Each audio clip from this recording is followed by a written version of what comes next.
أعوذ بالله من الشيطان الرجيم. بسم الله الرحمن الرحيم. أفتطمعون أن يؤمنوا لكم وقد كان فريق منهم يسمعون كلام الله ثم يحرفونه من بعد ما عقلوه وهم يعلمون. وإذا لقوا الذين آمنوا قالوا آمنا وإذا خلا بعضهم إلى بعض قالوا أتحدثونهم بما فتح الله عليكم ليحاجوكم به عند ربكم أفلا تعقلون. أولا يعلمون أن الله يعلم ما يسرون وما يعلنون.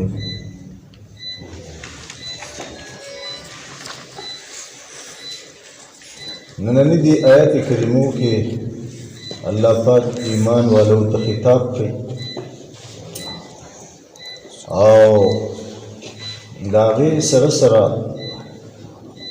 د بنی اسرائیلو یعنی د یهودو یو بل ناکارواله چې کوم دی هغه څه کوي لکه دلته ذکر کوي لکه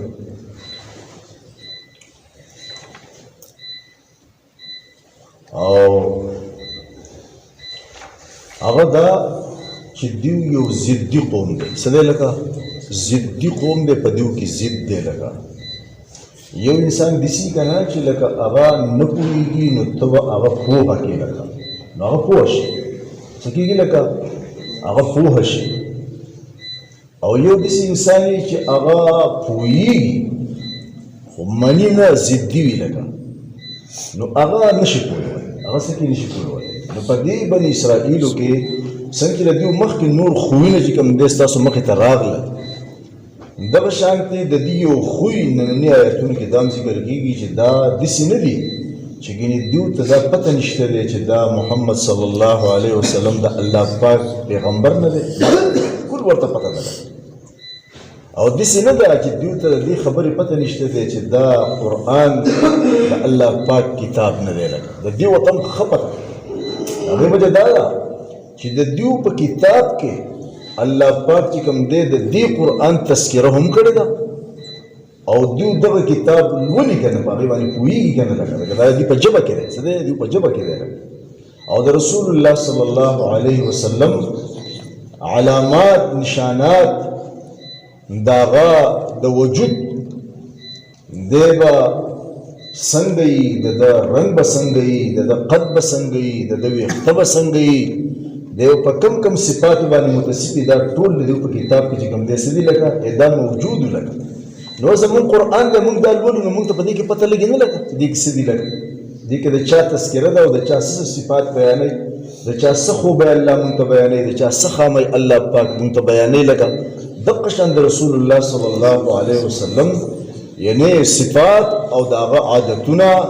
دا ټول د نشانات د هغه او د دې قرآن حقانیت د دوی په کتاب کې څه موجودو لیکن دیو باغې نه باوجود چې کوم دی څه لکه دیو ضدي قوم او دی نه منو لکه د نه منونکي علاج نه کېږي نه منونکي څه کېږي لکه د هغه علاج نه کېږي دا تذکره ده اوس ګوره مؤمنانو ته الله پاک وایي فتطمعون آیا تاسو تمه لرئ تاسو امید لرئ ان یؤمنو چې دا یهود به ایمان راوړي لکه تاسو د دوی نه د ایمان د راوړو تمه کوئ لکه امید کوئ لکم په تاسو باندې ستاسو تصدیق به وکړي ستاسو خبره به ومني لکه د دې امیدوار یې تاسو د دوی نه او الله وایي حال دا دی چې وقد کان فریق منهم ویوه ډله د دوی نه د دوی مخکیني مشران یادوي څه دي لکه مشران یادوي لکه چې په هغو کې یوه ډله داسې وه یسمعون کلام الله چې هغه به د الله کلام واورېدو څه دی وابه اورېدو ښه چې دا د الله پاک کلام دی لکه ټیک ده ثم یحرفونه من بعد ما عقلوه وهم یعلمون او بیا به تحریف کو په هغې کې لکه بیا به بدلوالی کو په هغې د الله پاک کلام کې به د اورېدل نه پس تبدیلي کوله لکه او د څه نه پس به تبدیلي کوله من بعد ما عقلوه چې دوی به ښه پوه شو څه دی لکه داسې نه چې پوه پرې ښه به پوه شو لکه وهم يعلمون او دوی دا خبره پیژندل چې بالکل واقعي دا مخکې کلام الله وکړل، الله کلام دی او موږ په دې کې تحریف کوو، په دې به هم پوهېدل لږ، هم یعلمون په دې باندې څه هم پوهېدل لږ. و د دې صورت علماو یو دا ذکر کړی دی چې مثال په طور تاسو ته مخکې واقعات تېره شوې ده د دوی د تحریف او د تبدیل چې دوی به د الله کلام واورېدو، ښه به ورته پته ولګېده، ښه به پرې پوهه شو لکه او ښه به پېژنده دا خبره چې دا د الله کلام دی او موږ پرې پوهه شوي یو، د دې نه پس موږ په دې کې تحریف کوو، په دې به هم پوهېدل، وهم یعلمون په دې به هم پوهېدل لکه. ټیک شو؟ د دې لکه دې سړی به څنګه راه راسته راشي، لکه دې سړی راه راسته چې کوم داسې کېږي لکه نشي راتلی. لکه یو صورت دا ذکر کړی دی چې چونکې وایي دا کتاب موسی علیه السلام نازل شو، عیسی علیه السلام نازل شو، تورات دا انجیل دا دوی په خپلو زبانونو کې لوستل که نه لکه او دوی په دې باندې ښه پوهېدل چې د الله کلام دی، څه دی لکه ښه پوهېدل که نه، او بیا یې په هغې کې تحریف کوو. نو تحریف یو طریقه علماو دا ویلې ده چې د خپل خواهش مطابق تفسیر به یې وله کوو، خپل خواهش مطابق به یې وله څه کوو لکه تفسیر به یې وله کوو. ټیک شو؟ هم په دې زمانه کې هم داسې خلک شته چې هم دغه قرآن وایي او د پیغمبر صلی الله علیه وسلم دغه حدیث وایي، لیکن بدعتیان دي لکه په دین کې د ځان نه خپل نوي نوي کارونه راوښکلي دي. ټیک شو که نه؟ او هغې د دین نوم ورکړی دی، هغې ته دین وایي لکه. نو دغه آیاتونه به وایي او دغه حدیث به راته وایي او د خپل خواهش مطابق به چې کوم دی د هغې تفسیر کوي، یعنې په هغې باندې به یې څه کوي لکه د هغې مصداق په هغه کې جدا دی. لکه اوس داسې کسان ته سیفیان یادېږي، اوس پکې په بریلیانو کې یوه ډله چې کوم دی څه ده راوتله سیفیان، سپین سپین داسې ول ول پټکي وهلي. ټیک شو که نه؟ او دا مخونه یې بلکل پاکي لکه، مخونه یې څه لکه بلکل پاکي لکه، او دا جومات کې به ناسي. ټیک شو که نه؟ او یو دوه درې چې کوم دی بدعتیان مشران به چې کوم دی څه دي لکه داسې یا منبر خواته یا په منبر باندې یا داسې په کرسو باندې دا به ناسي، بس یو رومیال به ورسره وي لکه په د هغو څه لکه د هغو پیري لکه، او بس هغه به یو آواز وکړي، یو خبره به وکړي، رومیال به بس صرف داسې کینو. ټیک شو؟ نو بیا به په هغې کې دا نه وي دا پکې سپینګرې دی، دا پکې ځوان دی، دا وړوکی دا لوی ټول به ګډېږي په جومات کې. څه به کېږي لکه په ګډا به ټول به ګډېږي، د خدای په کور کې به ګډېږي لکه. دې ته د دین وایي، دې ته دیو څه وایي لکه دې ته دیو موږ عاشقان یو د خدای د رسول لکه. دا په موږ باندې چې کوم دی څه کېږي د ډېر محبت د وجې نه سره دي لکه په موږ باندې یو جذبه راشي، یو حال را باندې راشي چې موږ په ځان باندې نه پوهېږو، بیا په یو بل ارتاوېږي لکه. تاسو دې لیدلي که نه دي لیدلي؟ اوس د رسول الله صلی الله علیه وسلم دا دین خو ګوره په رسول الله صلی الله علیه وسلم باندې راغلی دی او د دې اول مخاطب صحابه دي لکه. آیا داسې چېرته د نبي صلی الله علیه وسلم په دې ټول تاریخ کې د نبی علیه السلام 63 سال زندگی ده. ټیک شو که نه؟ او بیا صحابه د کومو صدو پورې ژوندي دي لکه. نبی علیه السلام وایي خیر القرون قرني ثم الذین یلونهم ثم الذین یلونهم. دا بیا درې زمانې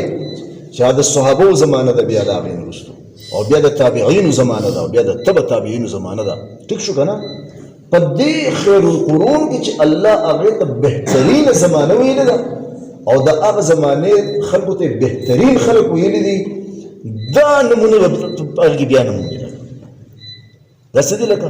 و د دې قرآن په وضاحت او په تشریح باندې هغه خلک ښه پوهېدل که دا څښاکونې پرې ښه پوهېږي لکه،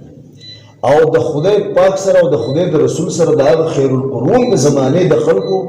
محبت زیات و که د دې خلکو سره زیات دی چې په ځان نه پوهېږي د خدای په کور کې په ګډه شي لکه. مونږ دا وایو چې ته داسې په جذبه کې واقعي راځې که نه، نو موږ دغه څښاکونو ته دا وایو چې باید ته داسې کار وکړه چې ته دا رومیال په دې جومات کې دې ته مه خوځوه دې کسانو ته چې دې په ګډاکۍ په جومات کې په ګډاکۍ د خدای په کور کې. ټیک شو؟ تر ګډا دپاره بل ځای نشته دی، د خدای کور دی لکه. دلته یې مه کوه، بلکې دې داسې د دیوال سر ته وخېږوه، دیوال سر ته چې دیوال یې نری دیوال د یوې خښتې هغې ته یې وخېږوه، په هغې کښېنوه او بیا ورته داسې دا رومیال ټک وهه او بیا ورته داسې په خپل اواز کې اواز وکړه چې داسې په جذبه کې راشي، دې نه پکې کته راشي لکه هلته بلا چل نه کېږي. او یې داسې کار وکړه چې روان ګاډي ته یې وخېږوه، دا د لینډ دا ګاډي د ډریوران نه چلېږي، د پېښور لاهور ده یا د کوچون دې سر ته یې وخېږوه لکه، او وایي دلته ورته اوس رومیال واچوه چې د خدای په محبت کې په عشق کې راشي. هلته به نه راځي، په دا د خدای په کور کې دا شي دا چل جوړه دا ځان دا دین جوړ کړی دی. ورسې په خبر باندې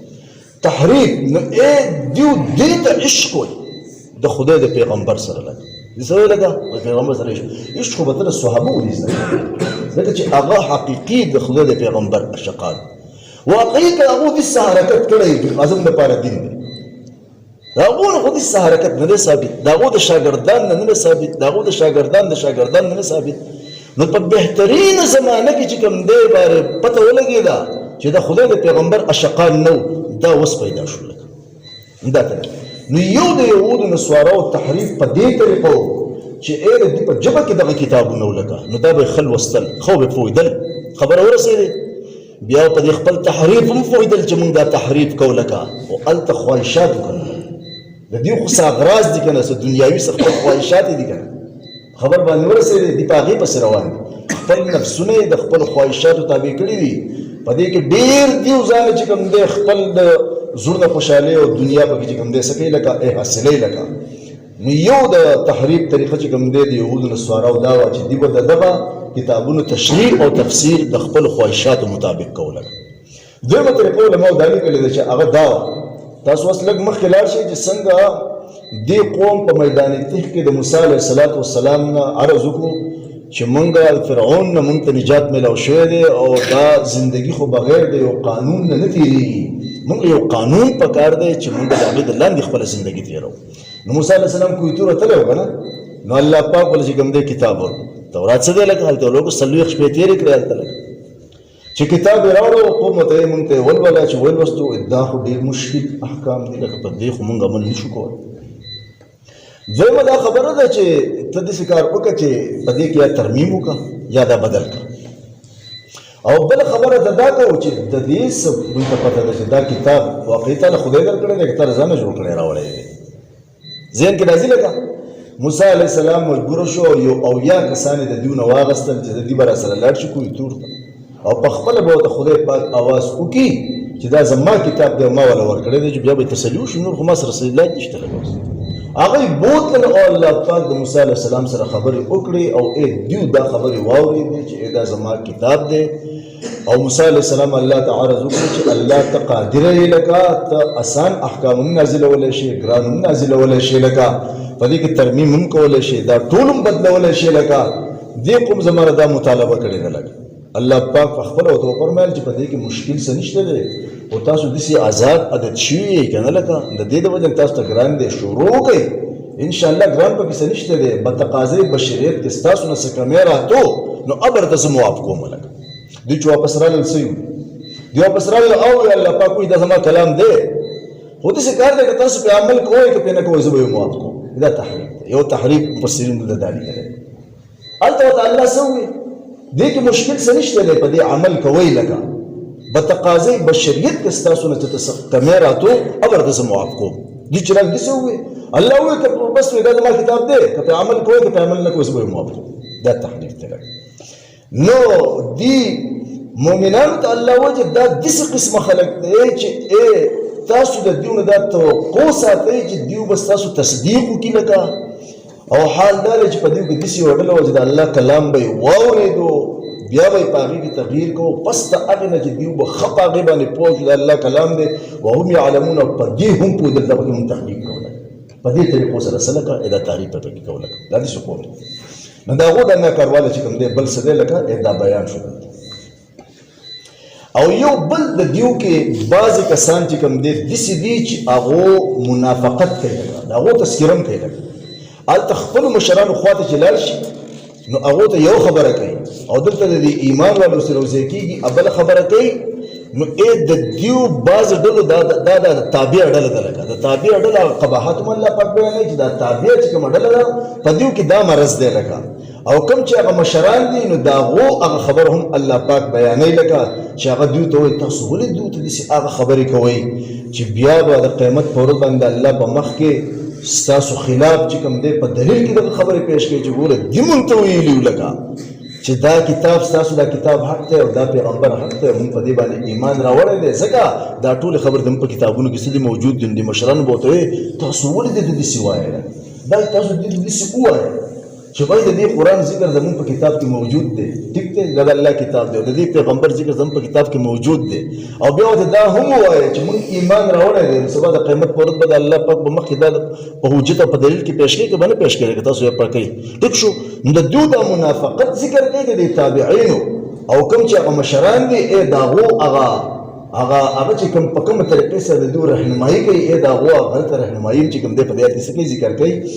نو الله پاک فرمایي چې ای و اذا لقوا الذین آمنوا، هر کله چې دوی یو ځای شي د ایمان والو سره قالوا آمنا، ای وایي دوی موږ ایمان. دا په دې یهودو کې داسې خلک څه دی لکه یو خو مخکې سورة بقره کې مخکې تېر شوي د کافرو خبره تېره شوه، منافقانو خبره تېره شوه، هغه په کافر منافقانو کې ولګه. دا د یهودو خبره ده. لکه دلته ایمان واړه دا خلک کله چې دوی جدا شي که نه کله چې دوی لاړ شي بعضې د دوی الی بعضو ته، یعنې دا تابعین دا حکم منونکي خلک ماتحه خلک چې کوم دی خپل هغه رئیسانو او خپلو قایدینو ته لاړ شي لکه نو قالو هغه ورته څه وایي لکه خو دې خبرو نه خبرېږي که نه چې دوی له دې خبرو خبر ورکوي لکه او دوی د خپل ایمان دوام د هغو سره کوي چې مونږ ایمان راوړی دی لکه نو هغه ورته وایي تحدثونهم آیا تاسو دوی ته بیان کوئ بما په هغه څه سره فتح الله علیکم چې ښکاره کړي دی الله پاک په تاسو باندې لکه په تاسو باندې الله څه ښکاره کړي دی هم په دې کتابونو کې خو الله په تاسو دا خبره ښکاره کړې ده که نه چې وایي دا قرآن حق دی دا ټیک دی او دا خبره د باندې ښکاره کړې ده که نه چې دا پیغمبر حق دی لکه تاسو د هغې وینا ورته کوئ زموږ په کتاب کې داسې دي او بیا ورته دا هم وایي د ایمان دا ټکي ورته وایي چې مونږ ایمان راوړی دی نو بېعزته به یې کړل څه به یې کړل لکه بېعزته به یې کړل لکه تاسو عقل نه لرئ لکه ولې داسې وایي دا د ایمان ټکی مو چې مونږ ایمان راوړی دی مو دا خبر ورکوئ ولې لیحاجوکم به عند ربکم دپاره د دې چې دیو بیا چې کوم دی جګړو کې ستاسو سره په ذریعه د دې خبرو دا کومې تاسو وکړئ عند ربکم د رب مخې ته چې زمونږ ربه دی مونږ ته په خپله ویلي وو چې زمونږ په کتاب کې چې کوم دی څه دی د دې قرآن حقانیت او د دې پیغمبر حقانیت چې کوم دی څه دی لکه دا موجود دی افلا تعقلون څه د عقل نه کار نه اخلي لکه بېوقوفه تاسو ولې دې داسې وایئ لکه نو دا په دیو کې هم داسې یو تابعه ډله چې هغو کې دا منافقت او د دیو قایدین مشران چې ونه د هغو رهنمایي په دې طریقه باندې وه چې داسې مه کوئ لکه نو ښه پوهېږي لکه څه دي لکه یعنې دا ضدي قوم دی ما مخکې دا عرض وکړو لکه دا یو ضدي قوم دی داسې نه ده چې دوی ته پته نشته دی لکه د دې خبرې لکه دوی ته ښه پته ده چې دا قرآن حق دی ښه پته ده چې دا پیغمبر څه دی لکه حق دی خو ما د ضد علاج نه الله پاک وایي چې دیو خو دا خبره داسې کوي چې تاسو د دې خبرو ذکر مه کوئ ځکه چې سبا د قیامت په ورځ باندې به بیا د الله پاک په مخکې چې کوم دی په دې سره دلیل حجت نشي نو الله اولا یعلمون آیا دوی نه پوهېږي ان الله چې یقینا الله یعلم پوهي پیژني ما هغه څه یسرونه چې دوی پټوي و ما هغه څه یعلنون چې دوی ښکاره کوي لکه دي سل پیرې دي څوک الله ته پته نه ده د دوی د حال ټول الله ته معلوم نه دی د دوی د حال مطابق به الله دوی ته چې کوم دی څه کوي لکه بدله ورکوي د ضد دلته کې د دې نه معلومه شوه مخکې رابه شي چې الله پاک فرمایلی دی چې یعرفونه کما یعرفون ابناءهم که مخکې تېر شو وایي دا یهود دیو داسې دا پیغمبر پیژني لکه څنګه چې خپل زامن پیژني مفسرینو د عبدالله بن السلام خبره ذکر کړې ده عبدالله بن السلام رضی الله تعالی عنه دا د یهودو عالم و اول لکه دی مسلمان نه و دی یهودي او دی عالم و لکه د تورات عالم و لکه د چې کله ایمان راوړه مسلمان شو نو دغه آیات په باره کې وایي قرآن پاک کې چې وایي الله پاک وایي یعرفونه کما یعرفون ابناءهم نو په خپل باندې عبدالله بن السلام رضی الله تعالی عنه وایي چې موږ دا پیغمبر واقعي داسې پېژندو چې دا د خدای پیغمبر دی زه څنګه وپېژندو ځکه چې زموږ په کتاب کې د ده ټول علامات موږ ته ښوولی شوي وو لکه څه دي لکه ښوولی شوي وو لکه څنګه چې موږ خپل ځانونه پېژنو د دې یهودو خپل دا علماو چې کوم دی څه دی د دې خبرې څه دی اقرار کړی دی خو داسې کار وشو یو واقعه لیکلې ده دلته کې مختصر راوایم بیا بس ابو جهل خو خپل نوم دغه څه نوم دی عمر بن هشام څه دی لکه عمر بن هشام دغه خپل نوم ابو جهل به ورته ویل جاهلانو پلار یې د جهل پلار نو یو پیری کاڼي راغستې دي په خپل لاس کې او راغی نبي صلی الله علیه وسلم د صحابو سره چې کوم دی څه دی ناست دی او هغو ته څه تبلیغ کوي څه وعده او نصیحت ورته کوي سیاست دیني مسله ورته ښیي نو دا ابو جهل ورته وایي چې داسې کار دی چې ته دیو ته دا تبلیغ او دا نصیحت دا وروستو که اول زما سره خبرې وکړه ته خو دې خلکو ته چې کوم دی د پیغمبرۍ دعوه دې کړې د نبي کېدو دعوه دې کړې ده او دې خلکو ته د اسمانونو خبرونه ورکړې اسمانونو کې دي او د ځمکې خبرونه ورته ورکړې او د جنت خبرونه ورته ورکړې او د دوزخ خبرونه ورته ورکړې خبر ورسېدې نو ته چې د دې ځمکه اسمانونو او د جنت او د دوزخونو دا خبرونه ورکړې داسې کار وکړه چې ته ما ته صرف دا ووایې زما په دې موټ کې د دې خبر راکړه اول د ما سره دا خبرې وکړه نو نبی صلی الله علیه وسلم ورته وویل چې ستا په دې لاس کې چې سدي چې دا په خپله ووایي نو څنګه به وي دا خو به ډېره لویه خبره ده چې په خپله زما په لاس کې چې هغه دا ووایي لکه ټیک شو جو کانو دو روایت راغلي دي تفسیرونو کې لکه څه دي یو روایت دا راغلی دی تفسیري روایت چې په لاس کې چې کوم کانو نو هغه وایي سبحان الله سبحان الله سبحان الله یو روایت دا دی یو روایت دا دی لا اله الا الله محمد رسول الله کانو په لاس ابو جهل ولګي کانو گزار یا خاط تاسو هم د طرفداري شروع کړه تاسو هم د طرفداري شروع کړه کانو ته ویل ودا ضد دی څه دی لکه دا ضد دی ضد علاج نشته خلک ضد علاج نشته وته اس اندازه ولګوا چې کانه څه دی لکه هغه د لا اله الا الله د الله د وحدانیت او د رسول الله صلی الله علیه وسلم د رسالت اقرار کوي کنه لکه نو د دین خلک عاجز دي لکه دغه خو څوک کولای نشي لکه په ست طریقې سره څوک د کان نه د आवाज وخت کې نشي لکه نو چې نشي وخت کې او دا د چا په لاس باندې ظاهريږي لکه دغه شنو فعل د الله وي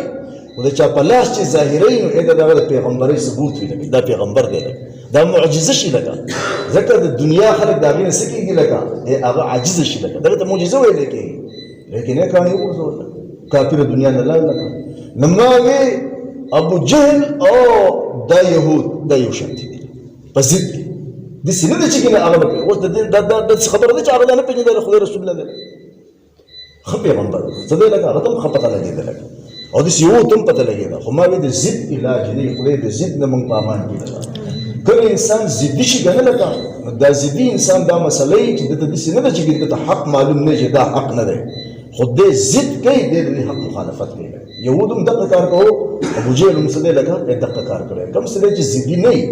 د صفته نه کنه لکه د کله فتح ولګي دی بیا قبلې خبر څه دی لکه د قبلې چې ضد پکې نه نه الله دې موږ ضد نه پاتې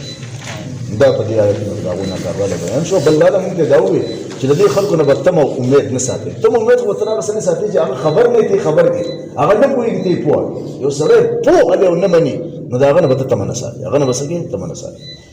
افتطمعون تاسو تمل لري ان يؤمنوا لكم چې دوی بستاسو تصدیق وکي وقد كان فريق منهم او حال لا چې وایي وډلا افدیو کې يسمعون كلام الله چې دوی باورېدو کلام د الله ثم يحرفونه بیا بدیو تحریف کو بدلواله کو پاره کې من بعد ما قالوا فاستغنا چې دوی په خپوا شو وهم يعلمون او حال لا چې دوی په خپو دل په دې باندې چې موږ تحریف کو واذا ياتي وخلق الذين تديو دش داخل بسرا امن چې مان راوي قالو دی وای آمنا موږ مان راوي واذا خلا بعضهم الى بعض او کله چې لار شي بعض د دیونه ای بعض دا تابع على شیخ خپل قائدین مشران ته قالنا مشران ته ویا تحدثهم اتاس بیان کوي دوی ته ما دا اغس فتح الله چې ظاهر کړی دی الله پاک علیکم پتا سبحان دی چې دا قران حقانیت ته د پیغمبر حقانیت ته لیحاجوکم د پاره دی چې دوی بیا جګړو کې تاسو سره به د دغه تاسو د خبرو په سره باندې ان ربکم اذا الله په مخ کې تاسو بیا پړ کې افلا تعقلون اذا قال نخلق او لا يعلمون الله پاک وي آیا دونه پوهیږي چې ان الله یقینا الله يعلم في جن ما وسيسرون چې دی پټي وما او هغه سيعلنون چې دی ښکار کوي يا ارحم الراحمين يا ارحم الراحمين يا ذا الجلال والاكرام يا ذا الجلال والاكرام يا ذا الجلال اللهم صل على محمد النبي الامي وعلى اله وسلم تسليما الله پاک موږ ته قران کې پوهه نصیب کړه خدای موږ ته د عمل کولو توفیق نصیب کړه خدای موږ ته استقامت نصیب کړه خدای موږ ته اخلاص نصیب کړه خدای د ریا نه زموږ حفاظت وکړه خدای د شیطان نه زموږ حفاظت وکړه خدای زموږ د نفس اماره نه الله زموږ حفاظت وکړه خدای د قران سره د مینه زیاته خدای د قران د مینه الله پاکه د مرګ پر زم پسونو کې قائم او دائم وساتي خدای پاک د دې قران په برکت باندې موږ ته د هر قسم روحاني جسماني بیمارونو شفای کامله عاجله دائم مستمره نصیب کا. خدای زمون د دنیا او د آخرت مشکلات الله دې کلام په برکت ختم کړي. خدای زمون جایز دنیا او دنیاي حاجتونه الله ته پوره کړي. خدای پاک دې دنیا نه مونږ دې کلام په برکت باندې ایمان سره وسات. سبحان ربك رب العزة عما يصفون وسلام على المرسلين الحمد لله رب العالمين.